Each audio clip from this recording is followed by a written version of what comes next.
Bonjour tout le monde. J'espère que vous allez bien. Merci d'être avec nous ce midi. On est super content de vous voir avec nous. Là, vous êtes au-dessus près de 400 participants branchés, presque 700 personnes qui ont démontré un intérêt là, à participer au webinaire de ce midi. Bien heureux. À l'aube des journées de la persévérance scolaire, on sent bien que le bien-être des jeunes, c'est une préoccupation qui est super importante pour plusieurs partenaires, encore plus dans le contexte qu'on vit depuis maintenant 2 ans. Alors, espérons d'ailleurs là, que les allègements présentés récemment par notre gouvernement vont permettre de donner une bouffée d'air frais à nos jeunes.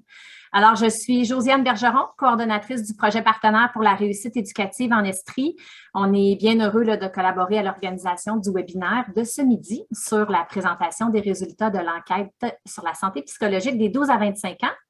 Je suis accompagnée de mon collègue Jean-Philippe Goupil. Jean-Philippe qui est agent de planification, programmation et recherche à la direction de santé publique du CIUS de l'Estrie-Chus. Merci Josiane. Bonjour à tous et à toutes. À mon tour, je vous remercie d'être présent en si grand nombre. Rappelons que cette enquête sur la santé psychologique des 12-25 est le fruit de la collaboration de plusieurs partenaires et que nous tenons à remercier grandement. Tout d'abord, l'élaboration du questionnaire de l'enquête cette année a été réalisée en collaboration avec l'Université de Sherbrooke et 3 étudiants en stage de médecine sous la supervision de Dr Généreux, c'est-à-dire Yousra Arous, Alexandre Camiran et Elisabeth Saint-Pierre. Également en collaboration avec la Direction de santé publique de l'Estrie, de la Montérégie, des Laurentides, la Mauricie, Centre du Québec, le projet partenaire pour la réussite éducative en Estrie, mieux connu sous le projet PRÉ, le projet partenaire pour la réussite éducative des Laurentides, mieux connu sous le PREL, et évidemment tous les établissements d'enseignement ayant participé au sondage. Rappelons également que cette enquête vise à documenter les impacts psychosociaux de la pandémie chez les 12-25 ans sous différentes facettes, dans le but d'outiller, dans le fond, les différents milieux qui gravitent autour des jeunes dans la planification de leurs services et le développement de projets spécifiques. On pense notamment aux écoles, aux maisons de jeunes et aux organismes communautaires. Alors, juste avant qu'on commence, là, j'aimerais ça faire un bref survol du déroulement puis un peu rappeler le fonctionnement. Là, je sais que ce n'est pas votre premier webinaire dans les derniers mois. Donc, on est en mode webinaire. Donc, ce que ça veut dire, c'est qu'on ne peut pas vous voir, on ne peut pas vous entendre. La fonction « Lever la main » a été désactivée. Alors, on a prévu une période de questions à la fin. On vous invite à poser vos questions en continu dans le question-réponse qui se trouve dans le bas de votre écran.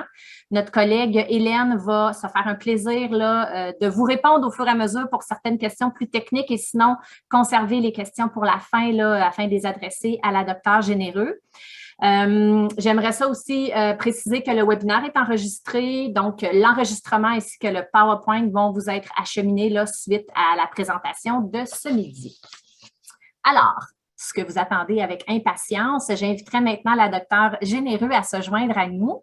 Alors, comme plusieurs le savent, Dr Généreux est médecin conseil à la direction de santé publique de l'Estrie et elle est professeure agrégée à la faculté de médecine et des sciences de la santé de l'Université de Sherbrooke. Alors, merci Dr Généreux d'être avec nous ce midi. La parole est à vous.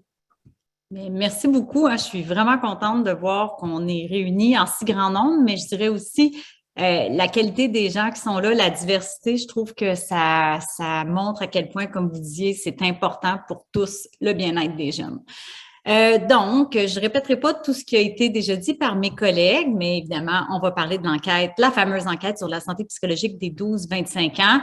Je veux quand même remercier à nouveau là, nos 3 externes en médecine sans qui tout ce projet-là n'aurait pas été possible. Donc, merci Alexandre, merci Elisabeth, merci Yousra et tout le monde, même les jeunes. Hein, en fait, c'est notre matière première là, qui nous a permis de pouvoir vous présenter le portrait qu'on va avoir à l'écran sous peu. Donc, à travers la présentation, là, je pourrais dire qu'on va viser 3 grands objectifs. Oui, on va regarder les difficultés que vivent, ou du moins certaines difficultés que vivent actuellement nos jeunes de 12-25 ans. On leur a aussi posé des questions sur, de leur perception, quels sont les plus grands impacts de la pandémie dans les différentes sphères de leur vie. Mais on voulait terminer ça aussi en beauté, en vous présentant ce que les jeunes pensent par rapport aux pratiques de rétablissement qui pourraient les aider à aller mieux dans la prochaine année, autant en milieu scolaire que communautaire. Juste une petite entrée en la matière pour dire pourquoi on fait ces enquêtes-là. On en a fait une en janvier 2021, on en fait une en janvier 2022.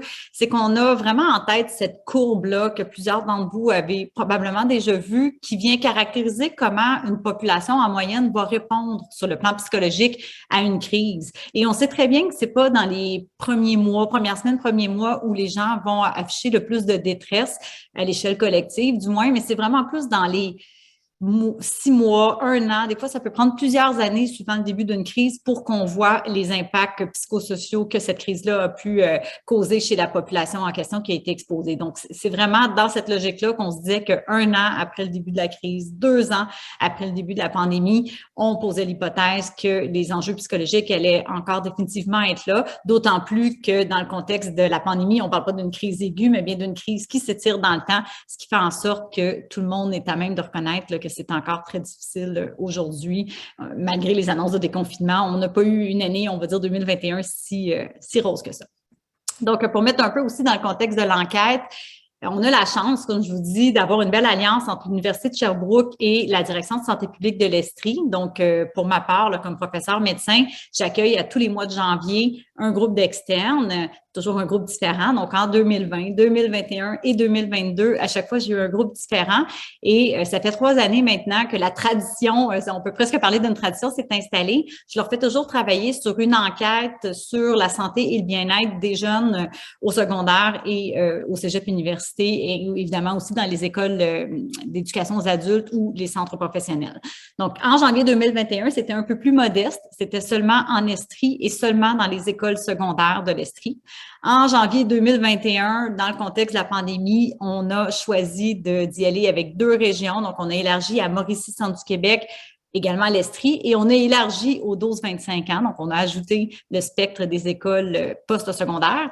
Puis, en janvier 2022, cette année, donc, on a élargi aussi à la Montérégie et aux Laurentides. Donc, là, le projet, finalement, prend de l'ampleur et, je dirais aussi, gagne en qualité là, de par la nature des éléments qu'on ajoute au questionnaire. Puis, je n'aimerais pas tous les partenaires, mais vraiment, tout particulièrement en 2022, en fait, ça découle d'un travail qui s'est fait sur plusieurs mois en 2021. Donc, on a vraiment travaillé main dans la main avec plusieurs partenaires. Puis, je dirais qu'ils ont été importants à toutes les étapes. Peut-être tout particulièrement, je dirais, à l'étape de choisir les thèmes. Donc, les thèmes dont on va discuter aujourd'hui, ça ne s'est pas décidé en catimini en janvier 2022. Il y a eu des discussions, des échanges avec des partenaires scolaires, des partenaires de la santé, entre autres, des 4 régions, pour essayer d'identifier qu'est-ce qui était le plus pertinent, le plus d'actualité à poser comme question à nos jeunes en janvier 2022. Design de l'enquête, très rapidement, on se rappelle que c'est une enquête qui est, on ne peut plus récente. Là, on a commencé du 17 janvier au 4 février. Donc, oui, les derniers répondants ont répondu vendredi à 4 heures et j'ai eu la bonne idée de dire qu'on allait être correct pour faire un webinaire mercredi le 9 février. On est correct, mais on a travaillé très, très fort. L'important pour nous, c'était de vous donner un portrait le plus rapidement possible, le plus à jour possible. On n'a pas fait exprès pour tomber dans cette période-là qui était, reconnaissons-le, une période quand même difficile pour les jeunes. C'est vraiment le contexte du stage là, qui fait qu'on a pris cette période-là de collecte de données. On parle d'un sondage en ligne, 10 minutes. Des fois, ça peut être 15 selon les jeunes, mais on voulait qu'il soit court, traduit en français et en anglais dans les 4 régions qu'on a mentionnées. Tous les 12 à 25 ans étant invités allant du secondaire au centre professionnel, centre d'éducation aux adultes, à cégep et université. Et évidemment, tout ça sur une base entièrement volontaire et anonyme. Donc, on a plusieurs jeunes qui ont décidé de ne pas répondre et c'est tout à fait correct comme ça. C'était à leur consentement le plus total. Donc, les 6 blocs qu'on va vous présenter aujourd'hui, santé psychologique, l'optimisme, ça, je vous dirais que c'est assez nouveau. C'est ce qui est un des thèmes qui est ressorti comme étant prioritaire, voir à quel point nos jeunes sont optimistes ou pas. Leur consommation de substances, leur attrait pour l'école, l'enjeu de la conciliation et du travail. Hein, on sait que c'était déjà un enjeu, mais avec la pandémie, avec la pénurie de main-d'œuvre, on sait que la sollicitation ou les offres d'emploi pleuvent. Donc, est-ce que ça peut avoir un enjeu sur la motivation à l'école, entre autres? Et finalement, et non le moindre, tout ce qui sont les impacts perçus de la pandémie sur les différentes sphères de la vie et les pratiques de rétablissement perçues par nos jeunes comme étant prioritaires. Donc, premier résultat, de quel échantillon on parle? Déjà, en soi, je trouve que c'est un résultat. On parle de 33 000 jeunes 32 992 pour être bien précise, âgés de 12 à 25 ans des 4 régions que j'ai mentionnées. Vous voyez la répartition là, dans la pointe de tarte ici, mais toutes les régions ont quand même très bien participé. Puis pour les types d'établissements, quand même 74 écoles secondaires qui ont participé. Et je tiens quand même à dire que dans les 74 écoles, le taux de participation est de 58 %. Donc, vraiment, pour les écoles secondaires, lorsqu'elles participaient, c'est presque 6 jeunes sur 10 qui finissaient par répondre en moyenne au questionnaire. Donc, ça renforce quand même la représentativité de notre échantillon au secondaire. C'est un petit peu plus difficile de calculer les taux de participation pour la formation générale aux adultes, professionnels, cégep, université. On n'avait pas toutes les informations pour déterminer vraiment combien il y a de jeunes entre 18 et 25 ans dans ces établissements-là, mais on sait quand même que les taux de participation sont beaucoup plus faibles dans ces type d'installation-là. On a aussi quand même une belle diversité, je dirais. Bon, c'est sûr que les écoles secondaires ou professionnelles, et là, je tiens à mentionner ici que par école secondaire ou professionnelle, c'est par souci de concision, mais ça inclut formation générale aux adultes, formation, centre de formation professionnelle et tout ce qui est parcours secondaire à besoins particuliers ou profil général. Donc, c'est à ça que je fais référence pour le reste de la présentation. Quand même 89 % de notre échantillon représente ce groupe-là et beaucoup moins cégep université, mais on avait quand même 3500 jeunes des cégep universités qui ont répondu. On a beaucoup d'écoles privées qui ont participé, pas tant en termes de nombre, mais le taux de participation était tellement bon dans les écoles privées qu'au final, la moitié de nos jeunes du secondaire sont issus d'écoles privées. C'est quand même à prendre en considération. Garçons-filles bien pondérés. Je veux quand même mettre ici à votre attention le fait qu'on a 572 jeunes qui ne se sont ni identifiés comme un garçon ou une fille, donc autre identité de genre. Ça, je trouve que c'est intéressant. Vous allez voir, on a un profil on a pu dresser certaines caractéristiques qui leur sont propres et on a aussi quand même certains anglophones, 904, je dirais majoritairement de la région de l'Estrie qui ont répondu à l'enquête. Donc, on part pour les résultats. Vous allez voir, on a essayé, il fallait faire des choix. Il y a beaucoup de diapos, mais je pense qu'il va y avoir une certaine récurrence dans la façon de présenter qui devrait rendre le tout pas trop ardu. Donc, d'abord, la santé mentale générale, l'indicateur classique de comment on demande aux jeunes, comment perçois-tu ta santé mentale en général? On peut dire excellente, très bonne, bonne, passable ou mauvaise. Donc, on a regroupé passable ou mauvaise comme étant une perception moins bonne de sa santé mentale. Et ce qu'on voit, peut-être la colonne la plus foncée et celle qui synthétise le mieux, c'est que le quart de nos jeunes au secondaire ou école professionnelle vont mentionner une santé mentale plus ou moins bonne, 42 % au cégep à l'université. Mais ce sur quoi j'attire surtout votre attention, c'est la colonne verte pâle. Ça me touche vraiment de voir que dans nos 572 jeunes à autre identité de genre, le niveau de perception de santé mentale est vraiment, vraiment plus faible ou il est vraiment moins positif. Donc ça, c'est quelque chose qu'on doit retenir de la diapo. Sinon, ici, vous savez, comme je vous disais, qu'on a fait des enquêtes en Estrie depuis 2020. C'est la seule région qu'on mesure depuis 2020 avec spécifiquement cette question-là de perception de santé mentale. Donc, je voulais quand même vous montrer un peu l'évolution de cette même question-là pour nos écoles secondaires de l'Estrie. Et en passant, il n'y a pas de différence majeure entre l'Estrie, Montérégie, Mauricie, Centre du Québec ou Laurentides pour à peu près tous les indicateurs. Donc, sachez que ce type d'évolution-là, d'après moi, s'extrapole quand même assez bien aux autres régions. Mais bref, ce qui est frappant avec les données que vous avez à l'écran, c'est qu'en janvier 2020, qui était juste avant la pandémie, il n'y en avait pas tant de jeunes qui nous parlaient d'une santé mentale passable ou mauvaise. C'était tout au plus 1 sur 10. Et voyez comment à tous les niveaux du secondaire, ça a monté en 2021, janvier 2021, et c'est demeuré quand même assez élevé en janvier 2022. Ensuite, pour être un peu plus précis, on voulait regarder les symptômes d'anxiété et de dépression. Donc, je vous les schématise ici, mais c'est 7 questions pour l'anxiété, des questions quand même assez typiques qu'on va examiner, entre autres en clinique ou pour des échelles pour servir à dépister un peu les gens qui pourraient souffrir d'un trouble anxieux. On calcule un score avec la réponse aux questions. Ça nous permet de déterminer qui a des symptômes d'anxiété modérés à sévères. Je ne vais pas tous les lire, mais au moins, vous voyez un petit peu la nature des éléments qu'on examine en termes de symptômes d'anxiété.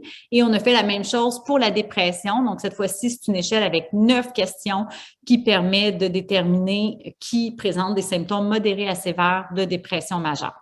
Ce sont des symptômes auto-rapportés. Donc, évidemment, ici, on n'est pas dans le diagnostic, mais on est quand même dans des gens qui, s'ils répondaient à ce questionnaire-là comme un test de dépistage, nécessiterait quand même une évaluation clinique pour voir si la personne souffre réellement d'un trouble anxieux ou dépressif. Donc, quand même, c'est assez sérieux et assez solide comme échelle. Malheureusement, lorsqu'on regarde le pourcentage de jeunes qui rapportent des symptômes modérés à sévères d'anxiété et de dépression, et j'ai même cumulé les deux ensemble parce que souvent, il y a un chevauchement. Là, les jeunes qui présentent des symptômes d'anxiété présentent aussi des symptômes de dépression. Donc, c'est pour ça que vous avez 3 courbes. On voit que c'est très élevé. Si vous regardez la courbe la plus élevée, la plus haute, c'est celle qui combine des symptômes soit d'anxiété ou de dépression modérée à sévère. On voit qu'à partir de l'âge de 16 ans, là, c'est 50% ou plus de nos jeunes qui rapportent de tels symptômes. Et pour vous donner un ordre de grandeur, à l'échelle du Québec, j'ai utilisé les mêmes questions depuis le tout début de la pandémie et je vous dirais que depuis 1 an, pour les 18 ans ou plus à l'échelle du Québec, on est plutôt à 1 sur 5 qui rapportent de tels symptômes modérés à sévères d'anxiété ou de dépression. Donc, il y a vraiment des niveaux très, très élevés chez nos jeunes. Si on décompose un petit peu selon le niveau scolaire et selon le genre, c'est très, très semblable à ce qu'on a pu voir tantôt pour la santé mentale générale, en ce sens que au niveau secondaire, l'anxiété-dépression touche grosso modo le 41% des jeunes contre 59% cégep université. C'est très élevé rendu dans cette tranche d'âge-là. Mais encore une fois, nos jeunes filles au secondaire semblent beaucoup plus touchées que les garçons, mais encore plus touchées seraient les personnes qui ne s'identifient ni comme un garçon ni comme une fille, avec 78% et 91% pour cégep université. C'est très élevé. On a aussi comparé dans le temps avec ces mêmes questions-là avaient été posées en 2021 pour la Mauricie et l'Estrie.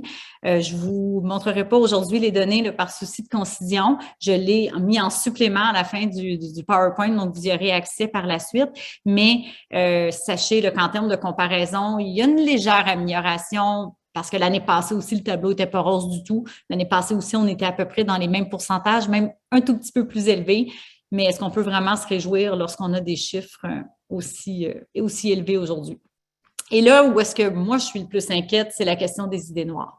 Les idées noires, c'est une des 9 questions sur la dépression qu'on examine. Donc, le libellé, c'est au cours des 2 dernières semaines, as-tu pensé que tu serais mieux mort ou as-tu pensé à te blesser d'une manière ou d'une autre? C'est exactement ça la question. Donc, du moment qu'un jeune nous disait « oui, j'y ai pensé », soit quelques jours ou plusieurs jours ou tous les jours, on les considérait comme ayant eu des idées noires. Pas nécessairement des idées suicidaires, là, mais ils ont vu noir. Ils ont vu une pensée quand même assez sombre. Et malheureusement, c'est un quart de nos jeunes qui ont des 33 000 jeunes qui ont répondu, autant au cégep, université qu'au secondaire, école professionnelle, qui nous rapportent avoir eu de telles pensées dans les 2 dernières semaines. Et encore une fois, nos personnes qui correspondent à autre identité de genre, à cette catégorie-là, présentent des niveaux carrément inquiétants. Et cette question-là, on l'avait demandé en Estrie, Mauricie, Centre du Québec l'année passée, donc vraiment 1 an, jour pour jour, alors que la situation n'était vraiment pas très rose non plus.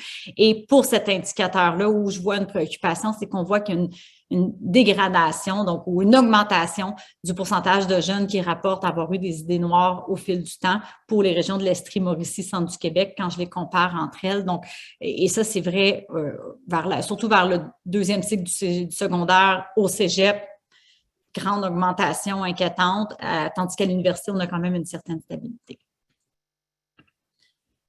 Bon, donc on va passer au bloc de l'optimisme. Je l'ai mis là parce que vous allez voir, il y a un lien. Tu sais, je me dis, si on parle d'idées noires, c'est probablement plus un signe, à mon avis, de désespoir, tu sais, que je pensais que je serais mieux mort, c'est que je suis un peu au bout du rouleau, je baisse les bras, je suis désespérée. Donc, qu'en est-il un peu de l'optimisme de nos jeunes? Thème qui a été, comme je disais tantôt, suggéré par nos partenaires. Premièrement, il faut savoir comment on l'a mesuré, l'optimiste. C'est basé sur le LOT-R, là, c'est Life Orientation Test Revised. C'est une échelle qui semble quand même très largement utilisée en psychologie. Et ce qu'il faut savoir avec cette échelle-là, c'est qu'on a 6 questions basées vraiment sur un peu de ton niveau de confiance, qu'il y a des bonnes choses qui vont se passer pour toi versus des choses qui vont mal aller. Donc, on n'est pas dans le nécessairement très long terme, mais plutôt en ce moment, là, à quel point je m'attends à ce qu'il se passe de bonnes choses pour moi. Donc, je dirais plus un optimisme sur l'avenir court terme. Et ça nous permet de calculer un score total entre 0 et 24. Et pas mal partout, il y a un consensus presque, je pourrais dire, en psychologie, comme quoi, quand on a un score entre 0 et 13, c'est qu'on a un niveau faible d'optimisme. La moyenne, c'est entre 14 et 18. Et au-dessus de 19 ou plus, là, on est quelqu'un de très optimiste. La moyenne pré-pandémie, il n'y a pas tant d'études qui l'avaient utilisée à l'échelle des jeunes universitaires, entre autres, mais on a trouvé une étude qui montrait que avant la pandémie, on était plus autour de 16 comme moyenne au score, ce qui correspond pas mal à ce qu'on avait vu dans les autres études basées sur des adultes plus âgés aussi. Par contre, lorsqu'on regarde la moyenne en ce moment à l'échelle de nos clientèles universitaires, on est à 12,55 et tout âge confondu, on est à tout juste 12. Donc, déjà, on voit qu'il semble avoir une baisse de l'optimisme si on compare avec les niveaux estimés pré-pandémie. Et quand on décompose un petit peu là, selon le sexe, le genre, pardon, ce qu'on voit, c'est que ça semble quand même toucher à peu près tout le monde. Donc, si bien que ceux qui correspondent au score de 0,3,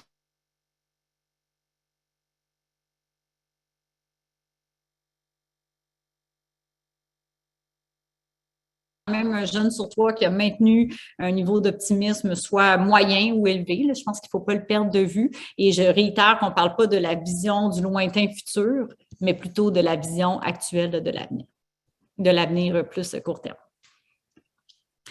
On a voulu aussi plus décomposer finement là, selon le niveau secondaire. Et ce qu'on voit, c'est que ça semble quand même toucher pas mal tous les niveaux. Là. Je ne peux pas dire que c'est quelque chose qui croît tant que ça avec l'âge ou avec le niveau d'éducation. Donc, maintenant, au niveau de la consommation, ça, j'ai quand même au moins une bonne nouvelle, on va dire, entre guillemets. Donc, la question du vapotage, vous savez qu'on l'avait beaucoup questionné en janvier 2020 dans notre première enquête qui avait été faite par mon premier groupe avant la pandémie, seulement en Estrie. Donc, vous allez voir un peu des comparaisons intéressantes dans le temps.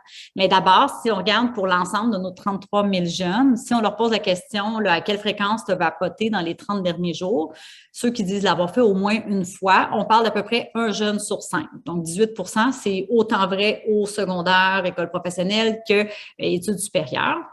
On voit que c'est un petit peu plus fréquent, encore une fois, chez nos personnes qui s'identifient autre identité de genre. Par contre, si je reviens aux écoles secondaires de l'Estrie pour être capable de comparer des pommes avec des pommes, 2020 à 2022, c'est quand même intéressant de voir qu'à exactement la même question, nos jeunes des écoles secondaires semblent, surtout au deuxième cycle, adhérer un peu moins à cette pratique-là qu'ils le faisaient en janvier 2020. Donc, je pense qu'on ne peut pas crier victoire, mais au moins, on semble aller dans la bonne direction. Pour ce qui est d'alcool et cannabis, je les ai combinés dans la même diapo. Donc, la colonne vert foncé, c'est pour l'alcool et plus pâle pour le cannabis. Donc, à chaque fois, on regarde sur une moyenne de la dernière année, à quelle fréquence as-tu consommé de l'alcool de manière excessive? Donc, excessive, ça veut dire d'avoir pris au moins 5 consommations pour une même occasion. Et consommation de cannabis, on ne regardait pas la quantité, le fait d'avoir consommé du cannabis en moyenne au moins une fois par mois. Et ce qu'on voit, bon, tu sais, vu comme ça, c'est toujours difficile à interpréter, mais je pense qu'il faut comparer avec les estimés pré-pandémie. C'est que au niveau du cannabis, je peux vous dire qu'on n'a pas les estimés pré-pandémie là, ressemblent beaucoup à ce qu'on a à l'écran. Donc, il n'y a rien qui indique que ça l'aurait augmenté en flèche, du moins de ce qu'on a pu collecter dans nos données. Par contre, pour l'alcool, on a une préoccupation un petit peu plus grande parce qu'on voit très bien à l'écran que dès le secondaire 3, pas 3, mais plus 4, 5, on atteint des niveaux quand même assez élevés. Là. À partir du secondaire 5, c'est un peu plus de 4 jeunes sur 10 qui disent avoir cette pratique-là au moins une fois par mois. Et ce qui est un peu plus fatigant, c'est qu'avant la pandémie, les grandes enquêtes menées chez les 12 ans ou plus nous montraient que ceux qui sont d'âge secondaire, là, les 12-17 ans, c'est seulement 7 % en secondaire qui rapportaient une telle pratique. Et maintenant, au secondaire, tout âge confondu, on est à 19 %. Donc, vous voyez qu'il y a quand même un phénomène qui semble à la hausse, à suivre de près, à mon avis. On avance. Donc, on est déjà rendu au bloc 4, l'attrait pour l'école. Donc, mesure de l'attrait pour l'école, ça, c'est Christelle Tardif-Grenier, une chercheure qui nous avait conseillé d'utiliser cette mesure-là l'an passé, puis on a vraiment trouvé ça intéressant, donc on a voulu la maintenir cette année. C'était aussi une demande de nos milieux scolaires. Donc, c'est une question, une mesure assez simple, basée sur 4 questions que vous avez à l'écran. Genre, j'aime aller à l'école, ce que j'apprends en classe, c'est intéressant. Puis, on demande aux jeunes de cocher sur une échelle de 1 à 4, ce qui nous permet de calculer un score moyen. Donc, évidemment, on voudrait que le score moyen soit de 4 et que, en moyenne, nos jeunes répondent tous 4 à chacune de ces 4 questions-là. Avant la pandémie, Christelle me disait que dans une grande étude menée auprès de 20 000 jeunes d'écoles secondaires issus de milieux défavorisés, mais partout au Québec, la moyenne était de 3,13. En 2021, pour l'Estrie, Mauricie, Centre du Québec, on était à 3,06. Cette année, pour les 2 mêmes régions, on est à 2,96. Puis si je regarde toutes les régions combinées, 2,94. Donc, ce que ça me dit, c'est que il semble quand même avoir une baisse au fil du temps comparé à la pré-pandémie et même de l'an passé à cette année, une baisse que nos jeunes ont en termes d'attrait pour l'école. C'est quand même assez aussi dérangeant à voir. Si on essaie de décomposer un peu selon le secondaire, la bonne nouvelle, c'est que, en fait, je vais premièrement ici vous expliquer les codes de couleur. C'est que sur la base du score, on va déterminer une moyenne, donc les jeunes qui sont dans la moyenne d'attrait pour l'école, puis ensuite ceux qui sont sous la grande moyenne, puis ceux qui sont au-dessus de la grande moyenne. Cette moyenne-là est basée sur les données pré-pandémie. Donc, ce qu'on voit ici, c'est que peut-être la partie en vert là, qui nous intéresse un petit peu plus, ça, c'est la partie des jeunes qui sont sous la moyenne en termes d'attrait pour l'école. Donc, ça, c'est ce qu'on voudrait qu'il soit le plus petit possible. Malheureusement, tout âge confondu au secondaire et dans les centres de formation professionnelle et d'éducation aux adultes, c'est à peu près 23 % de niveau d'attrait pour l'école sous la moyenne. Et on voit que ça semble aller en augmentant au fur et à mesure qu'on vieillit là, dans nos niveau de secondaire. Donc, ça aussi, c'est inquiétant. Mais ici, j'ai mis la différence publique-privée parce qu'on l'a regardé systématiquement pour tout, mais je vous dirais que c'est peut-être pour cet indicateur-là que l'écart entre le public et le privé est le plus important, en ce sens que les jeunes des écoles publiques sont beaucoup plus nombreux à rapporter un attrait pour l'école sous la moyenne. Et si je mets l'accent plus spécifiquement là, sur le pourcentage de jeunes qui sont sous la moyenne pour le niveau d'attrait pour l'école, si je combine vraiment Estrie et Mauricie, Centre du Québec, pourquoi ces 2 régions-là? Parce que je peux les comparer à l'année passée, donc à 2021. Ce qu'on voit, toujours pour les écoles secondaires et professionnelles, c'est que il y a malheureusement une augmentation, surtout au 2e cycle, de la proportion de jeunes qui tombent sous la moyenne, donc qui ont un plus faible attrait pour l'école. Tout particulièrement, là, on voit une hausse assez importante en secondaire 4, secondaire 5. En fait, secondaire 3 aussi. Maintenant, bloc 5, conciliation études-travail. Donc ça, moi, je sortais un peu plus de ma zone de confort, mais vraiment, on trouvait que c'était super pertinent d'aller le questionner pour voir qu'est-ce qu'il y en est là, à l'ère de la pandémie et de la pénurie de main-d'œuvre. Pour se rendre compte, ici, on a voulu créer 3 classes. Donc, il y a ceux qui ne travaillent pas du tout, ceux qui font 1 à 15 heures de travail par semaine, en plus de leurs études. Ici, on parle de travail rémunéré. Et ceux qui font plus de 15 heures, ce qui correspond souvent à des seuils là, qui sont peut-être moins recommandés, surtout lorsqu'on est aux études à temps plein. On voit quand même que si je prends l'ensemble de tous nos jeunes, il y en a quand même 37 % des jeunes de 12-25 ans qui, en ce moment, travaillent. Ce n'est pas nécessairement une mauvaise chose, mais c'est bon à avoir en tête. Mais on voit clairement que c'est à partir du secondaire 4 qu'à peu près la moitié des jeunes et même plus se consacrent à une forme de travail au moins quelques heures semaine. C'est peut-être particulièrement marquant de voir qu'au cégep, c'est 73 % de nos jeunes qui disent avoir un travail, dont 28 % avec plus de 15 heures par semaine. Et si on regarde, là, ici, je veux juste préciser que la diapo vous met l'accent sur les jeunes seulement de 16 ans ou plus, parce qu'on a vu que l'effet d'âge influence beaucoup la santé mentale et l'attrait pour l'école. Donc, parmi nos 16 ans ou plus et parmi ceux qui sont uniquement à temps plein, ce qu'on voit, c'est que le fait de travailler aucunement ou de travailler 1 à 15 heures ou plus de 15 heures semble être associé avec la santé mentale et l'attrait pour l'école, en ce sens que les jeunes qui disent travailler 15 heures semaine ne semblent pas avoir une santé mentale ou un attrait pour l'école affecté, outre mesure, mais on voit qu'à partir de plus de 15 heures, ils sont plus nombreux à rapporter une santé mentale passable ou mauvaise ou un attrait pour l'école sous la moyenne. Donc, c'est peut-être un indice comme quoi, effectivement, lorsqu'on est aux études à temps plein, de trop travailler pourrait mener à une baisse d'attrait pour l'école et affecter le bien-être de nos jeunes. Et une question un peu classique, parmi les jeunes qui travaillent, on leur a demandé d'identifier les difficultés qu'ils vivaient en lien avec la conciliation études-travail. Et de loin, celle qui ressort par le plus grand nombre de jeunes qui travaillent, c'est le fait qu'ils manquent d'énergie après leur travail pour faire les études, leurs travaux, et qui souvent, ils sont trop fatigués en raison du travail pour... pas trop pour aller à l'école, ils y vont, mais je veux dire, ils ressentent une fatigue à l'école en raison de ça. Sinon, quand même, 16% qui croient que leur travail a affecté les résultats scolaires. Le dernier bloc, celui que je trouve le plus important, vous allez voir parce que ça nous amène vers des pistes de solutions. Je ne vous les ai pas tous mis ici, mais on a essayé de le synthétiser. On a regardé 14 impacts que la pandémie pouvait avoir, autant des impacts positifs que négatifs. Donc, je vous laisse un peu en prendre connaissance. Donc, on a essayé d'élargir le plus possible le spectre des impacts qui, selon la littérature, pouvaient exister dans la vie de nos jeunes en lien avec la pandémie. Et on leur a demandé, pour chacun de ces impacts-là, de nous dire à quel point ils étaient d'accord que ces impacts-là avaient nui soit de façon négative, neutre ou positive. Donc, ce qu'on voit, on trouve important de aussi mettre en lumière le fait que des fois, ça peut avoir des impacts positifs. Donc, vraiment, si je les mets en ordre, les 5 principaux impacts, on va dire négatifs de la pandémie chez nos jeunes au niveau secondaire professionnel, la motivation à l'école. 55% des jeunes disent que ça nuit à leur motivation à l'école, la pandémie. Un nombre quand même aussi important, santé mentale, bien-être. Études d'apprentissage a été aussi beaucoup décrié par les jeunes. Santé physique, 38%. Loisirs et passion, ça, c'est un peu plus équilibré dans le sens que 37% des jeunes disent qu'ils ont été affectés négativement, mais en revanche, on a une proportion assez intéressante de jeunes qui disent au contraire avoir eu un effet plus positif. Peut-être plus de temps pour se développer des loisirs, passions qu'ils n'auraient pas eu le temps autrement d'apprivoiser.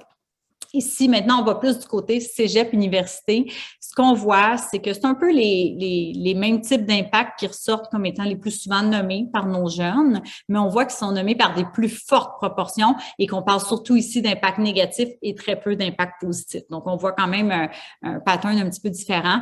Santé mentale, beaucoup nommé par près de 80% des jeunes du cégep université, encore la motivation à l'école, études, apprentissage, santé physique. Et à ça, on rajoute ici les relations sociales, ce qui est peut-être moins surprenant parce qu'ils ont été encore plus privés des contacts sociaux au cégep à l'université qu'ils ont pu avoir été privés au secondaire ou dans les écoles professionnelles. Et dernier point, avant qu'on tombe vers la synthèse de tout ça, c'est les pratiques de rétablissement. Donc là, ici, on a regardé 16 pratiques de rétablissement. C'est peut-être la question qui nous a demandé le plus d'énergie puis de co-construction, tout le monde ensemble, parce qu'on voulait être sûr d'établir une liste de 16 pratiques, autant en milieu scolaire qu'en milieu communautaire qui serait faisable à appliquer et qui pourrait être parlante pour les jeunes. Donc, on a établi la liste des 16 et ce qu'on leur a demandé par rapport à cette liste-là, c'est de dire à quel point sur une échelle de 1 à 5, vous êtes d'accord que ces pratiques-là ou ces actions-là pourraient contribuer à maintenir ou améliorer ton bien-être personnel dans les 12 prochains mois. Donc, c'est pour ça qu'on n'a pas appelé ça pratique de rétablissement, mais maintenant, je me permets de l'écrire comme ça, mais dans les vrais termes pour les jeunes, on a parlé de pratiques qui contribueraient au bien-être. Donc, on en avait en lien avec un espace pour s'exprimer, participer, s'impliquer. On avait plusieurs questions ou pratiques en lien avec l'offre d'activités à l'école, parascolaire, que ce soit social, culturel, sportif, organisé par l'école ou plus organisé par les jeunes eux-mêmes. Ensuite, on avait tout ce qui est du niveau soutien psychosocial, cheminement scolaire professionnel, soutien académique. Et finalement, on avait tout ce qui était ateliers ou des groupes de soutien en lien avec la gestion du stress, par exemple, et programme de père aidant, mentorat. Et finalement, l'aménagement physique. Donc, est-ce que d'avoir accès à des coins détente, des coins plus relax pourrait aussi être une pratique intéressante? Donc, une fois que ça s'est dit, pour les écoles secondaires et professionnelles, les 5 pratiques qui ont sorti comme étant les plus prometteuses selon nos jeunes, donc 54% de nos jeunes, autrement dit, disaient qu'ils étaient d'accord ou très d'accord avec le fait que les activités sportives parascolaires, c'est ça qui allait aider à améliorer leur bien-être personnel dans les 12 prochains mois. C'est quand même pas rien. Soutien pour le cheminement, soutien académique, coin détente, 48% quand même. Les liens significatifs, la question c'était, est-ce que es-tu d'accord avec le fait que de pouvoir recréer des liens significatifs avec des personnes de ton école, que ce soit des amis, des jeunes ou des adultes, des membres du corps professoral, par exemple, donc de créer ces liens-là, est-ce que ça pourrait t'aider dans ton bien-être? C'est quand même nommé par 48%. Je tiens à dire qu'on a quand même le soutien psychosocial, les ateliers de gestion du stress ou de promotion de la santé mentale qui ont été nommés là, par bon nombre de jeunes, mais si on décompose garçons-filles, on voit vraiment que tout ce qui est soutien psychosocial et ateliers de gestion du stress sont beaucoup plus souvent nommés par les filles que par les garçons. Les garçons sont beaucoup plus dans les activités sportives, sociales, culturelles, donc des choses peut-être un petit peu moins axées directement sur la santé psychologique, mais qui vont leur faire du bien quand même. Ensuite, si on se dirige vers le cégep université, on voit quand même des ressemblances. Peut-être la notion un peu de lien social, de contacts sociaux revêt une importance encore plus grande pour eux qui en ont peut-être été un petit peu plus privés. Hein. Le soutien académique ressort beaucoup. Je trouve ça intéressant de voir que c'est pas nécessairement juste le soutien psychosocial, mais le soutien sur le plan académique et au cheminement scolaire professionnel est aussi nommé comme un élément important pour leur bien-être, leur motivation, leur santé mentale. Donc, vous avez un petit peu tout ça à l'écran. Et ici, je vous dirais qu'on avait peut-être un petit peu moins de différences goffées en termes de mesures qui étaient nommées, mais je tiens à dire que les activités de sphère sociale ou culturelle étaient quand même très populaires et nommées quand même très souvent. Là, elles arrivaient au numéro 6, 7, 8, là, si je ne m'abuse. Donc, ce qu'on retient, j'ai bientôt fini, la santé psychologique, malheureusement, c'est pas tant amélioré depuis 2021. Est-ce qu'on est vraiment surpris? T'sais, on a capté vraiment un moment plus sombre pour tout le monde, là, je dirais, en faisant l'enquête à la fin janvier. Probablement le creux de la vague là, en termes de santé psychologique. Mais quand même, il en demeure pas moins qu'en ce moment, c'est 50% ou plus de nos jeunes de 16 ans ou plus qui rapportent des symptômes d'anxiété ou de dépression modérés à sévères. Ça m'a beaucoup marqué que les personnes qui s'identifient ni comme une fille ni comme un garçon, on a quand même environ 2% ou un jeune sur 50, bien, ces jeunes-là présentent des niveaux très élevés de détresse. Je pense que c'est pas, il ne faut pas passer ça sous silence. Qu'un jeune sur 4 rapporte des idées noires récentes, un phénomène qui est malheureusement en hausse depuis un an, surtout au cégep. On a vu que là, la hausse passait de 20 à 29% en seulement un an. On a un tiers des jeunes qui ont un niveau d'optimisme qu'on peut dire modéré à élevé par rapport à sa vie en général. C'est bien, mais il en demeure pas moins que l'autre 2 tiers est plus pessimiste par rapport à son avenir court terme. On note aussi que depuis la pandémie, le vapotage est en baisse, entre du moins c'est ce que nos données suggèrent, mais que la consommation excessive d'alcool, elle, pourrait être en hausse. On note que l'attrait pour l'école au secondaire est aussi en baisse depuis janvier 2021. On note que la moitié ou plus des jeunes travaillent à partir du secondaire 4, ce qui peut, chez certains, s'accompagner de certaines difficultés de conciliation et de travail, que ceux qui travaillent 15 heures, en fait plus de 15 heures par semaine, semblent présenter un plus faible attrait pour l'école, de même qu'une santé mentale aussi un peu plus affaiblie. On note que les jeunes trouvent que la pandémie a surtout nui à leur santé physique, leur santé mentale, leur motivation et leurs apprentissages scolaires et que, en termes de pratiques prometteuses, le sport, le soutien sous les différentes formes, les liens sociaux et les espaces détente sont parmi les mesures qui ont été les plus souvent nommées par nos jeunes. Donc, je termine vraiment ici par les pistes de solutions. Je tiens à dire que ces pistes de solutions-là, on les a développées, les 4 directions de santé publique, les partenaires pour la réussite éducative, l'Université de Sherbrooke, bien sûr. Donc, c'est un beau travail commun là, de synthèse qu'on a fait, tout ça quand même assez rapidement. Donc, merci aux gens là, qui se sont prêtés au jeu un vendredi soir. Donc, ça fait bien du sens là, ce qu'on vous dit aujourd'hui, mais premièrement, c'est assez évident qu'on est rendu à une étape où on doit plus faire participer nos jeunes. On doit les laisser se faire entendre, se faire écouter. Ça a comme plus de bon sens là, de vivre dans une logique qu'on pourrait qualifier de top-down, dans laquelle on se situe depuis 2 ans. Donc, on doit laisser un espace de dialogue aux jeunes. On doit actualiser les pratiques de rétablissement qui sont reconnues par ceux-ci. Là. Il y a 33 000 jeunes qui se sont exprimés. Il y a plein d'autres jeunes qui pourraient vouloir le faire aussi. Si vous voulez utiliser le questionnaire, ça me fera plaisir de le partager. L'idée, c'est que les jeunes ont besoin de s'exprimer, mais il faut aussi qu'on les entende et qu'on actualise les pratiques qu'eux-mêmes nous priorisent. On pourrait, par exemple, vouloir mettre sur pied des comités de jeunes dans chacun des milieux scolaires, en tout cas du moins, au moins ceux qui ont participé, pour un peu plus s'approprier les données d'une école, puis se faire un plan d'action aux couleurs de l'école par et pour les jeunes. Troisièmement, on était très heureux de voir qu'il y a un déconfinement avec une reprise des sports partout au Québec. C'est juste que dans un enjeu d'optimisme, on espère que ce sera de manière stable. On a vu beaucoup de mouvements, d'évolution des consignes dans la dernière année. Et par souci de la santé mentale de nos jeunes, des jeunes qui en sont au bord du désespoir chez le quart d'entre eux, je pense que de leur offrir une stabilité dans les pratiques qui leur font du bien serait plus que bienvenu. Et un peu dans la même veine, pour réduire le sentiment d'impuissance, renforcer l'optimisme des jeunes, y aller par une cohérence de nos décisions, peut-être une meilleure prévisibilité, ce qu'on commence à voir, là, des calendriers de déconfinement et autant que possible une stabilité des mesures qu'on va leur annoncer. Redonner le rôle de milieu de vie aux écoles. Je pense que les jeunes s'ennuient sincèrement de l'école comme un endroit le fun avec des activités. Donc, évidemment, on ne critique pas personne, mais je pense qu'on est rendu là. Il y a tout porte à croire qu'on va pouvoir retrouver ça rapidement. Sensibiliser à une saine conciliation études-travail, évidemment. C'est pas parce qu'on manque de main-d'œuvre qu'on doit absolument, personne ne veut nuire, évidemment, à l'apprentissage et à la motivation de nos jeunes.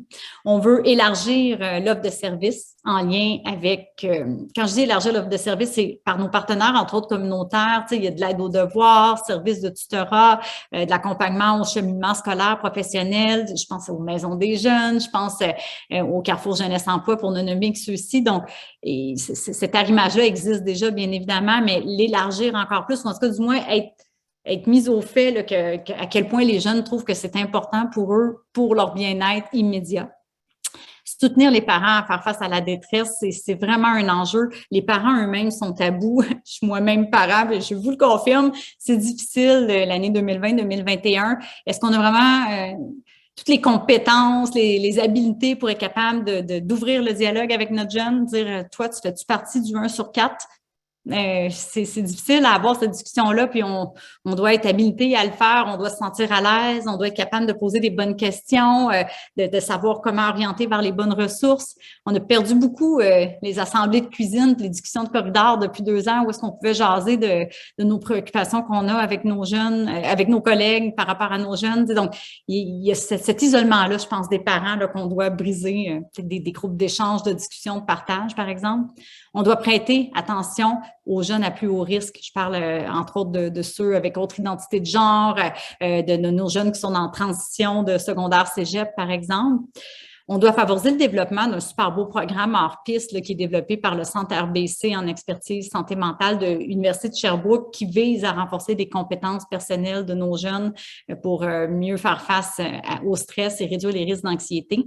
Et de façon complémentaire au renforcement des compétences, on doit s'assurer que les environnements de nos jeunes, autant l'espace physique, comme on parlait des coins détente, que l'espace social, la bienveillance, un équilibre entre la performance et la bienveillance, la qualité des relations qu'on a entre pairs et entre professeurs et élèves, par exemple, tout ça vient jouer un rôle extraordinairement grand sur la santé mentale.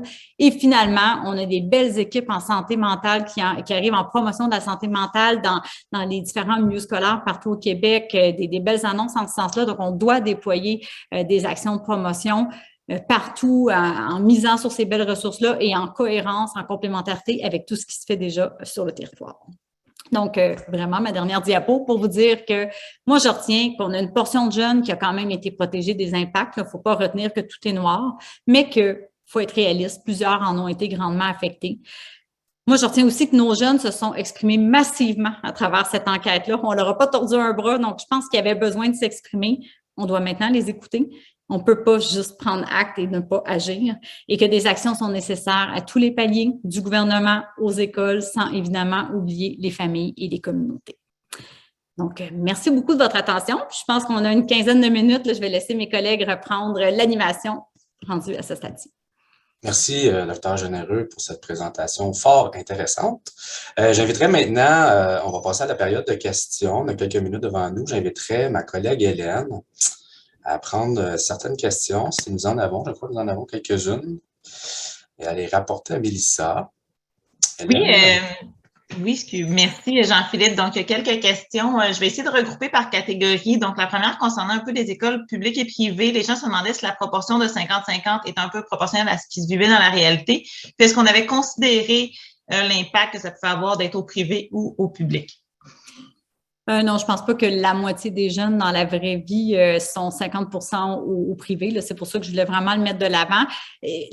J'avais un enjeu je voulais pas trop vous inonder de diapos, mais oui, je vous dirais que systématiquement, les jeunes au privé versus public, là, dont on parle vraiment des jeunes au secondaire, avaient des meilleurs indicateurs, des meilleurs pourcentages plus favorables pour ce qui est de l'anxiété, dépression, vapotage, consommation d'alcool, santé mentale générale, idées noires. Donc, c'est pas des contrastes effrayants, là, mais il y avait quand même tout le temps, je dirais, un 4-5 points de pourcentage de différence entre les deux, ce qui fait en sorte que, bon, est-ce qu'on peut dire que si on corrigeait pour cette surreprésentativité-là des écoles privées, on pourrait peut-être même penser que le portrait global des 4 régions serait encore un petit peu plus négatif que celui qui a été présenté, mais au bout du compte, est-ce qu'on a besoin d'avoir des chiffres encore plus élevés pour se dire qu'il y a urgence d'agir?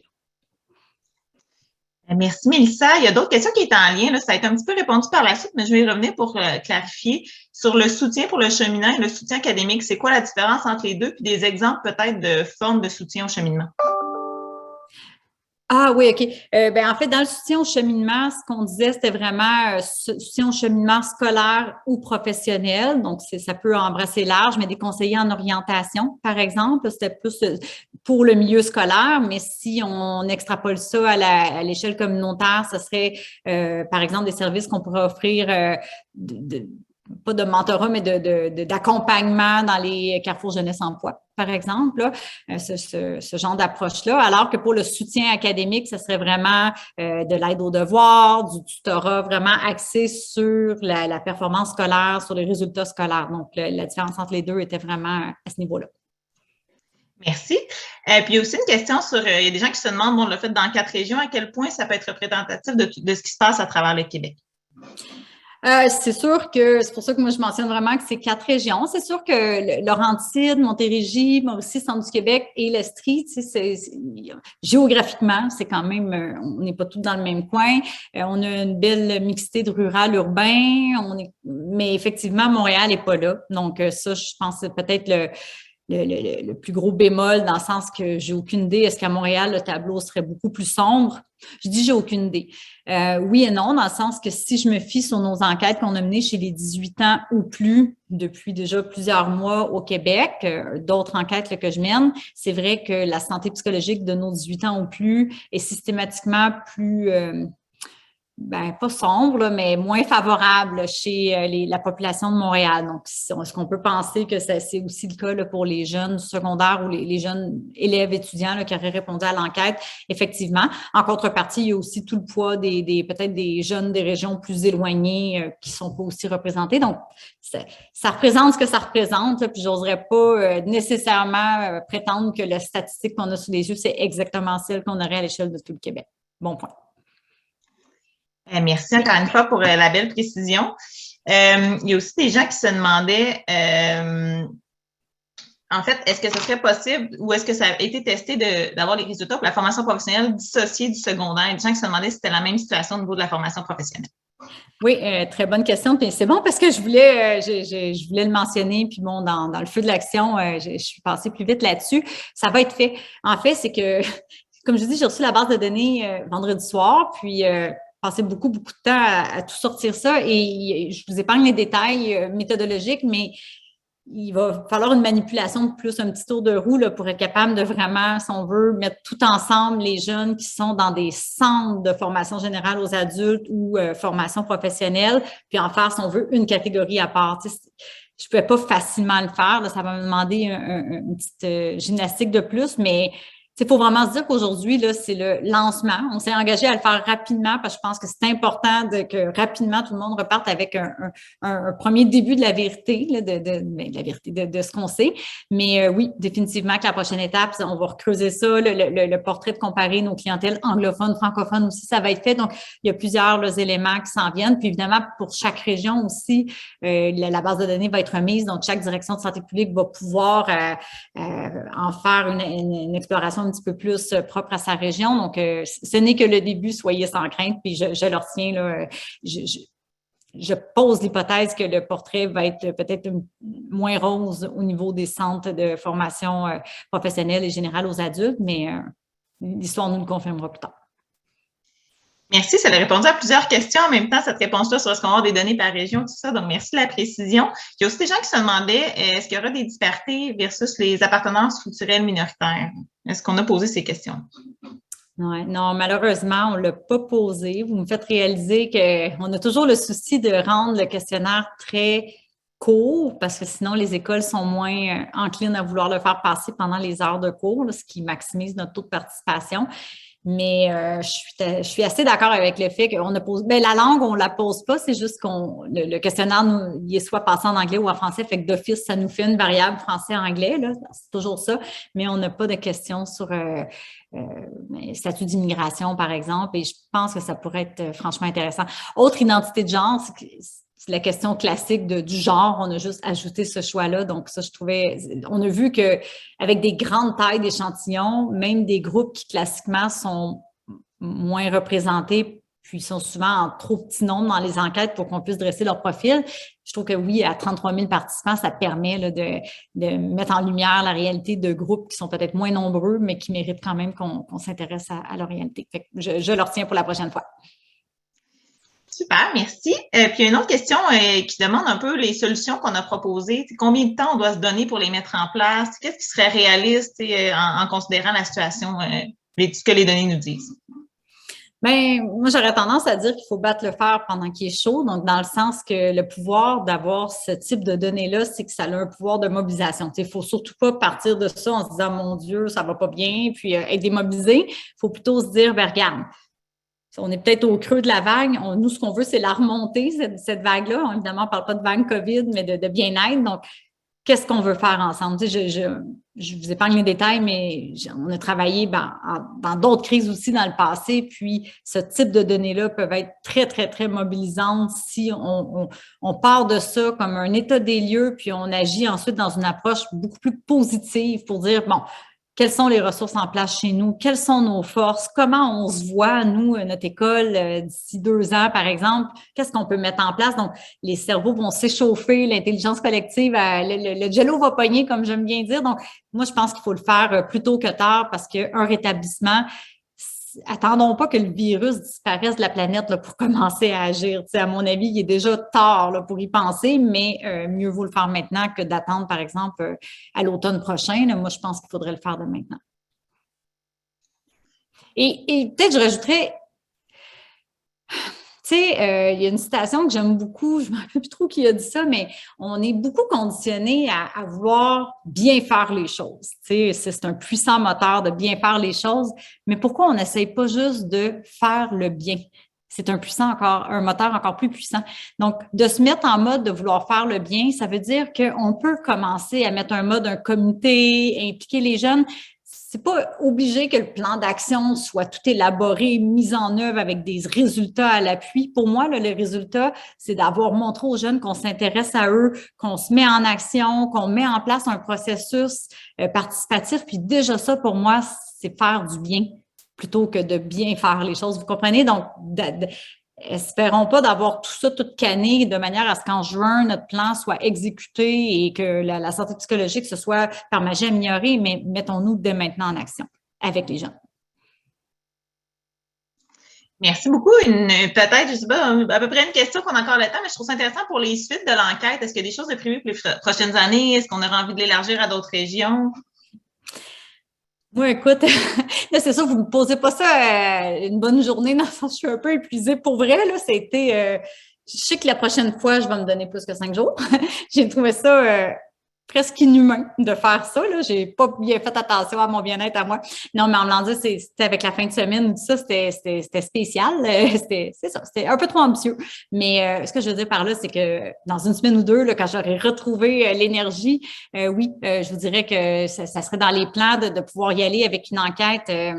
Un peu comme cette année, ce qui s'est passé, on est parti de 2 régions à pourquoi pas 4. C'est sûr que plus on veut l'élargir largement, faut y penser un petit peu plus d'avance. Montérégie, ils m'ont pas bien aimé parce que je me disais, ça c'est plate qui participent pas, donc je leur ai écrit, je pense, quelque chose comme le 22 décembre pour dire, voudriez-vous embarquer? Donc, chapeau à Montérégie. Je ne sais pas comment vous avez fait pour finalement avoir 14 000 participants, mais disons que ça a mis beaucoup de pression sur tout le monde. Donc, la prochaine fois, il faudrait peut-être juste le faire, s'organiser probablement pour toute la prochaine année de questions que ça se déroule plus rondement. Le résultat est là, mais vous comprenez, que ça soit plus facile et c'est ça, plus facile pour les gens qui sont impliqués, moins épuisant. Mais j'ai encore le sourire, fait que c'est correct.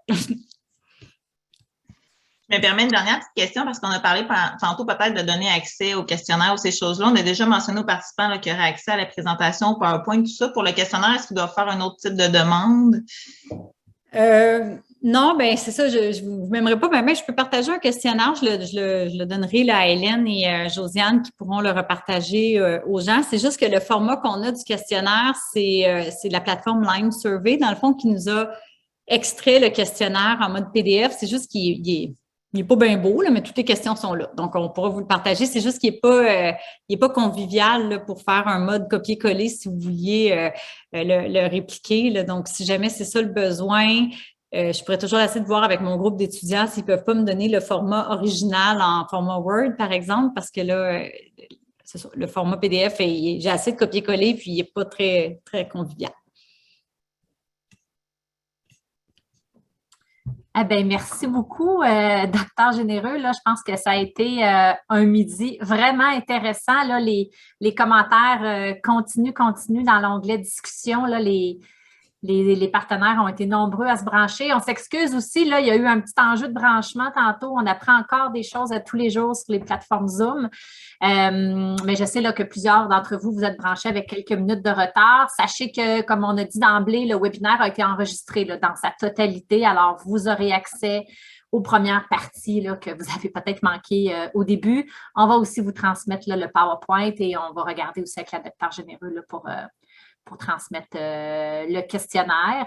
Je suis certaine que ces résultats-là, les pistes d'action, les réflexions vont être super utiles pour les différents milieux. C'est vraiment un outil très précieux.